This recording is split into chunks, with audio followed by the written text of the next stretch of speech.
এই জন্য ভাই ও দোস্ত বুজুর্গ, আজকে আমাদের এই সমাজে এই সমস্ত কওমি মাদ্রাসা থাকার কারণে, আজকে আমাদের সমাজে আলিয়া মাদ্রাসাগুলো থাকার কারণে আজকে সমাজের মধ্যে ইয়াবাখর কম, আজকে সমাজের মধ্যে মদখোর কম, আজকে সমাজের মধ্যে জিনাখোর কম, আজকে সমাজের মধ্যে ব্যভিচার কম, আজকে সমাজের মধ্যে অবাধ্য সন্তান কম, আজকে সমাজের মধ্যে ঘুষখোর কম, আজকে সমাজের মধ্যে সুদখোর কম। যদি এই সমস্ত কওমি মাদ্রাসাগুলো আজকে সমাজের ভিতরে না থাকতো, তাহলে আজকে আপনি বাড়ির ভিতরে ঘুমাইতে পারতেন না, সুদখোরের জ্বালায় ঘুমাইতে পারতেন না, ঘুষখোরের জ্বালায় ঘুমাইতে পারতেন না, জিনাখোরের জ্বালায় ঘুমাইতে পারতেন না। ও ভাই দোস্ত বুজুর্গ, আজকে এই সমস্ত মাদ্রাসাগুলো আজকে সমাজের জন্য রহমত স্বরূপ, এই সমস্ত মাদ্রাসাগুলো আমাদের সমাজের জন্য নাজাত স্বরূপ। ভাই দোস্ত বুজুর্গ, শুধু তাই নয়, আমি আর আপনি বলি, বাংলাদেশ স্বাধীনতার পরের থেকে নিয়ে আজকে পর্যন্ত আমি আপনাদের কাছে জিজ্ঞাসা করতে চাই, আপনারা কোনোদিন দেখছেন কিনা কোনো একজন আলেমের মা বৃদ্ধাশ্রমে গেছে, কোনো একজন আলেমের বাবা বৃদ্ধাশ্রমে গেছে? আমি আমার বয়সের পরের থেকে আমি দেখি নাই কোনো একজন আলেমের বাবা আলেম তাকে বৃদ্ধাশ্রমে পাঠাইছে, কোনো একজন আলেম তাকে তার মাকে বৃদ্ধাশ্রমে পাঠাইছে, আমি দেখি নাই। ও ভাই দোস্ত বুজুর্গ, আজকে কলেজের দেখা যায়, ভার্সিটির দেখা যায়, বড় বড় masters pass, MBA pass, doctorate pass, বড় বড় সরকারি চাকরি করে মার খেদমত করার লোক তালাশ করে পাওয়া যায় না, বাবার খেদমত করার লোক তালাশ করে পাওয়া যায় না। ও ভাই দোস্ত বুজুর্গ, তাদেরকে শুধু লেখাপড়ায় শিক্ষা গ্রহণ করা হয়েছে, তাদেরকে MA পাস করানো হয়েছে, মাস্টার্স পাস করানো হয়েছে, তাদেরকে বড় বড় ডক্টর বানানো হয়েছে। ওই ডক্টরের সাথে যদি এলেম থাকতো, তাহলে তার মাকে তারা বৃদ্ধাশ্রমে পাঠাইতো না। ওই ক্যাডারের সাথে যদি ওই BSc ক্যাডার, তার সাথে যদি এলেম থাকতো, কোরআন থাকতো, তাহলে তার মাকে বৃদ্ধাশ্রমে পাঠাইতো না। আজকে ভাই দোস্ত বুজুর্গ, আজকে শুধু আমরা দুনিয়ার দিকে দাপিত হচ্ছি, দুনিয়ার দিকে দাপিত হচ্ছি। আজকে আমি আর আপনি একটু চিন্তা করি না, আমি আমার ছেলেকে স্কুলে পড়াইতেছি, কলেজে পড়াইতেছি, ভার্সিটিতে পড়াইতেছি, আমার ছেলে কোরআন পড়তে পারে কিনা আমি একদিনও চিন্তা করি নাই, ফিকির করি নাই। আমি আমার ছেলেকে স্কুলে পড়ানোর জন্য ইংরাজি টিচারকে আমি 5,000 টাকা বেতন দিই, অঙ্ক টিচারকে আমি 5,000 টাকা বেতন দিই, বিজ্ঞানের টিচারকে 5,000 টাকা বেতন দিই। একজন মাদ্রাসার কোরআনের হাফেজকে আমি আর আপনি 1,000 টাকা দিতে আমার গায়ে বেজে যায়। ও ভাই ও দোস্ত বুজুর্গ, আজকে আমি আর আপনি বৃদ্ধাশ্রমে যাব না। বৃদ্ধাশ্রমে কে যাবে? বৃদ্ধাশ্রমে তো ওই সমস্ত ব্যক্তিগুলোই যাবে যারা ইংরাজির দিকে দাপিত হয়েছিল, বাংলার দিকে দাপিত হয়েছিল, যারা অঙ্কের দিকে দাপিত হয়েছিল, যারা গণিতের দিকে দাপিত হয়েছিল, যারা কোরআনের দিকে দাপিত হয় নাই। দাপিত না হওয়ার কারণে আজকে ওই সমস্ত ব্যক্তিগুলো আজকে তাদের পিতা মাতাদেরকে বৃদ্ধাশ্রমে পাঠাইতে বাধ্য হয়েছে। সেও অনেক বড় LLB পাস করেছে, বড় ডক্টর হয়েছে, সেও একজন বিবাহ করেছে LLB ওয়ালা। বউ মার খেদমত করতে চায় না, বউ শাশুড়ির খেদমত করতে চায় না, শ্বশুরের খেদমত করতে চায় না। এই জন্য ভাই দোস্ত বুজুর্গ, আমি আপনাদেরকে বলে যাই, আমি আপনাদের ছেলের মতন আজকের থেকে ওয়াদা করেন, এই মাদ্রাসায় আপনার একটা ছেলেকে ভর্তি করাবেন। কমসে কম আপনার ছেলেকে 3টা বছর যদি এই মাদ্রাসায় পড়াইতে পারেন, ইনশাআল্লাহ আমি বলতে পারি আপনার ছেলে আপনাকে বৃদ্ধাশ্রমে পাঠাবে না, আপনার ছেলে আপনাকে বৃদ্ধাশ্রমে পাঠাবে না, মাকে বৃদ্ধাশ্রমে পাঠাবে না, বাবাকে বৃদ্ধাশ্রমে পাঠাবে না, বোনের জমি হক ঠকায়া ভাই খাবে না। ভাই দোস্ত বুজুর্গ, এই জন্য আমাদের সকলেরই এলেমের প্রয়োজন। এলেম না থাকার কারণে আজকে সমাজ দূষিত হচ্ছে। এলেম যদি থাকতো আজকে সমাজ দূষিত হতে পারত না। এই জন্য নবী করিম সাল্লাল্লাহু আলাইহি সাল্লাম বলেন, ও দুনিয়ার বান্দাবান বান্দিগণ, আপনার সন্তানদেরকে আপনারা কোরআন পড়েন। যে ঘরের মধ্যে কোরআন তেলাওয়াত হয়, ওই ঘরের সাথে মাওলায়ে কারীমের আসমানের চুম্বকের সম্পর্ক হয়। যে ঘরের মধ্যে কোরআন তেলাওয়াত হয়, ওই ঘরের মধ্যে আল্লাহ তাআলার নূরের তাজাল্লি সম্পর্ক হয়। যে ঘরের মধ্যে কোরআন তেলাওয়াত হয়, ওই ঘরের মধ্যে আল্লাহ তাআলার রহমত নাজিল হয়। এই জন্য ভাই দোস্ত বুজুর্গ, এই কোরআন এমন একটি কোরআন যে ঘরের মধ্যে কোরআন তেলাওয়াত হবে ওই ঘরের থেকে জিন ভূতের আসর চলে যাবে। যে ঘরের মধ্যে কোরআন তেলাওয়াত হবে তার ঘরের মধ্যে সন্তান বাবার কথা শুনবে। যে ঘরের মধ্যে কোরআন তেলাওয়াত হবে ওই ঘরের মধ্যে মেয়ে বাবা মার কথা শুনবে। যে ঘরের মধ্যে কোরআন তেলাওয়াত হবে ওই ঘরের মধ্যে তার মেয়ে তার কথা শুনবে। যে ঘরের মধ্যে কোরআন তেলাওয়াত হবে ওই ঘরের মধ্যে আল্লাহ তাআলার খাস রহমত 24 ঘন্টা অবিরত হতেই থাকবে। এই জন্য ভাই দোস্ত বুজুর্গ, আমি আপনাদেরকে বলবো আপনারা একটু চেষ্টা করেন কোরআন তেলাওয়াত করার জন্য। আমি সারাক্ষণ আপনাদের সামনে আলোচনা করতে পারবো। আমার মধ্যে এবং আপনার মধ্যে যদি কোনো আমল তৈরি না হয়, জানার নাম তো ভাই কামিয়াবি নয়, মানার নাম কামিয়াবি। আমি আর আপনি যদি একটু আমলি হইতে পারি, কোরআন তেলাওয়াতওয়ালা হইতে পারি, কোরআন তেলাওয়াতওয়ালা হইতে পারি, কোরআন তেলাওয়াতওয়ালা হইতে পারি, তাহলে দেখবেন এই ঘরের মধ্যে আপনার কথা আপনার ছেলে শুনবে। এই ঘরের মধ্যে আপনার মেয়ে আপনার কথা শুনবে, আপনার পুতের বউ আপনার কথা শুনবে, আপনার বেয়াই আপনার কথা শুনবে, আপনার জামাই আপনার কথা শুনবে। এই জন্য ভাই দোস্ত বুজুর্গ, আমরা কোরআন তেলাওয়াতের অভ্যাস করি, কোরআন তেলাওয়াতের অভ্যাস করি, কোরআন তেলাওয়াতের অভ্যাস করি। ও ভাই দোস্ত বুজুর্গ, আমি আপনাদের সামনে একটা আমল দেয়া যায়, আমল। এই আমলটা যদি আপনারা করতে পারেন, আমি আশা করি আপনাদের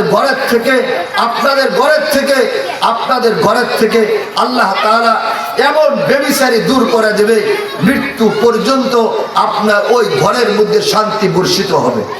আপনি আপনাদের কেমন একটা আমলের কথা বলবো তো ইনশাআল্লাহ, শুনবেন তো ইনশাআল্লাহ।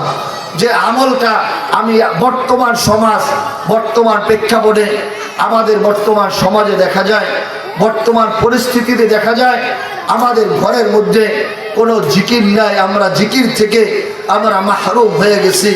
আমাদের ঘরে কোনো জিকির নাই, না বাবা জিকির করে, না ছেলে জিকির করে, না মা জিকির করে, না বোন জিকির করে, না মেয়ে জিকির করে। আমাদের ঘরের মধ্যে কোনো জিকিরই নাই। ও ভাই দোস্ত বুজুর্গ, আজকাল সমাজের ভিতরে প্রত্যেকটা বাড়ি আর একটা বাড়ির সাথে জিজ্ঞাসা করলে দেখা যায় ছেলের কথা, বাবার কথা ছেলে শোনে না, বাবার কথা মেয়ে শোনে না, বাবার কথা জামাই শোনে না, বাবার কথা পুতের বধূ শোনে না, বাবার কথা ভাই শোনে না, বাবার কথা পাড়া প্রতিবেশী শোনে না। ও ভাই দোস্ত বুজুর্গ, হযরত জাকারিয়া রহমতুল্লাহ আলাইহি বলেন যে ঘরের মধ্যে কমসে কম আপনারা যদি পারেন 24 ঘন্টার ভিতরে আপনারা ফজরের নামাজের পরে যদি পারেন আপনারা 33 বার সুবহানাল্লাহ, 33 বার আলহামদুলিল্লাহ, 34 বার আল্লাহু আকবার পড়বেন। জোহরের নামাজের পরেও এই তাসবিহটা পড়বেন, আসরের নামাজের পরেও এই তাসবিহটা পড়বেন, মাগরিবের নামাজের পরেও এই তাসবিহটা পড়বেন, এশার নামাজের পরেও এই তাসবিহটা পড়বেন। ও ভাই দোস্ত বুজুর্গ, আজকে সমাজের মধ্যে আজকে যখন মানুষের কথা শুনি, কোনো বাবার কথা শুনি, কোনো মার কথা শুনি, চোখ থেকে ঝরঝর করে পানিগুলো পড়ে যায়। ছেলে বাবার কথা শুনে না, বাবার কাছে টাকা চাইতে আসে, বাবা যদি টাকা না দেয় ছেলে বড় বড় চোখ রাঙাইয়া তাকায়। মা যদি ছেলেকে টাকা না দেয়, মার দিকে ছেলে বড় বড় চোখ রাঙাইয়া তাকায়। ছেলে ইয়াবা খাওয়ার জন্য বিকালবেলা হইলেই অস্থির হয়ে যায়, গাঞ্জা খাওয়ার জন্য অস্থির হয়ে যায়, নেশা করার জন্য অস্থির হয়ে যায়। মা পেরেশান, বাবা পেরেশান, বাবা কেউ কাছে বলতে পারে না। ছেলের জন্য বাবা সমাজে মুখ দেখাইতে পারে না, মেয়ের জন্য বাবা সমাজে মুখ দেখাইতে পারে না। না মা মুখ দেখাইতে পারে, না বাবা মুখ দেখাইতে পারে। অস্থির অস্থির পেরেশান জিন্দেগি।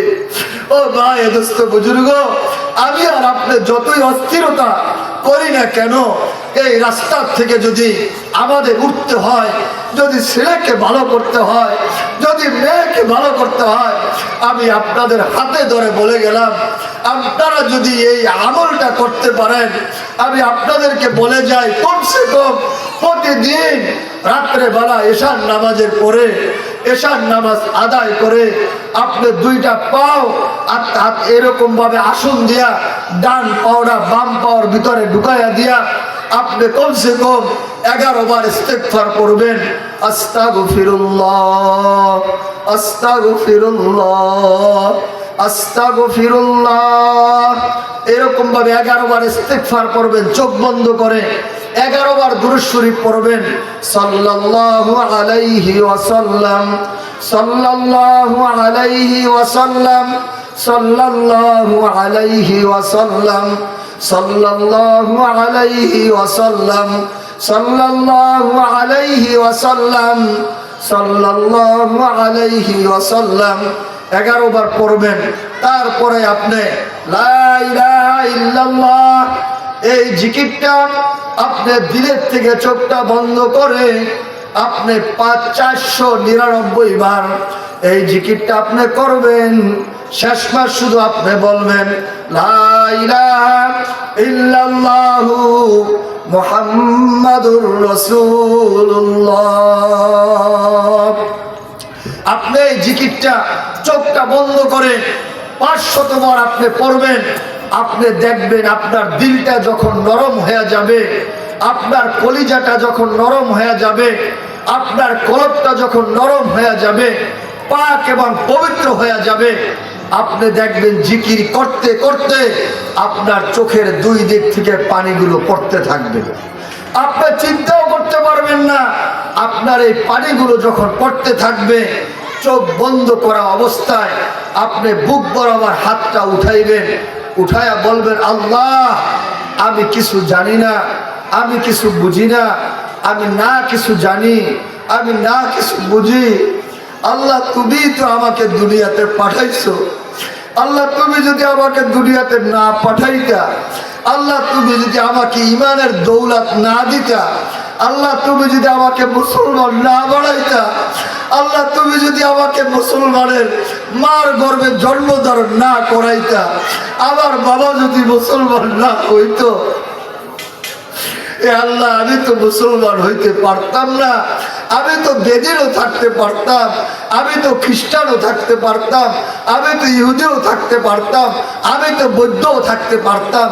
এই কথাগুলো বলতে থাকবেন আর বলতে থাকবেন আল্লাহ তুমি যখন আমাকে বানাইছো, আমাকে দুইটা কলিজার টুকরা দিছো, আমার ছেলে আমার কথা শুনে না, আমার মেয়ে আমার কথা শুনে না।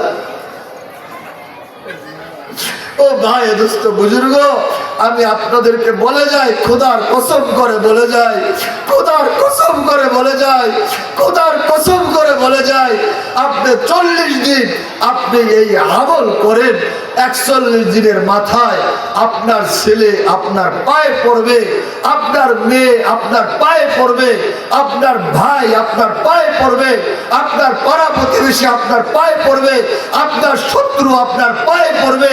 আপনাকে যে দেখতে পারে না সে আপনার কাছে এসে আপনাকে সালাম বিনিময় করে। আমার কথাগুলো আপনাদের কাছে খারাপ লাগছে? আমি আপনাদের সামনে ঘটনা বলতে পারতাম। আপনারা সবাই যারা পেরেশানিতে আছেন, আমার জানা মতে এমন কোনো ব্যক্তি নাই যে বর্তমান সমাজে পেরেশানিতে নাই।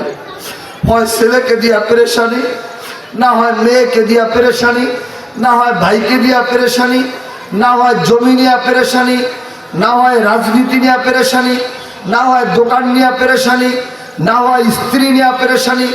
কি বলেন, কথা সত্য না মিথ্যা? এই পেরেশানি আছে না সমাজের ভিতরে? এই পেরেশানি যদি দূর করতে হয়, তাহলে আমি আর আপনি যদি দিল থেকে যদি এই আমলটুকু করতে পারি, ইনশাআল্লাহ আমি আশা করি আমাদের কাছ থেকে এই পেরেশানি দূরীভূত হয়ে যাবে। আল্লাহ তাআলা আমাদের সবাইকে এই আমলের উপরে উঠে আসার আল্লাহ তাআলা আমাদের সবাইকে তৌফিক দান করুক। সকলেই বলেন আমিন।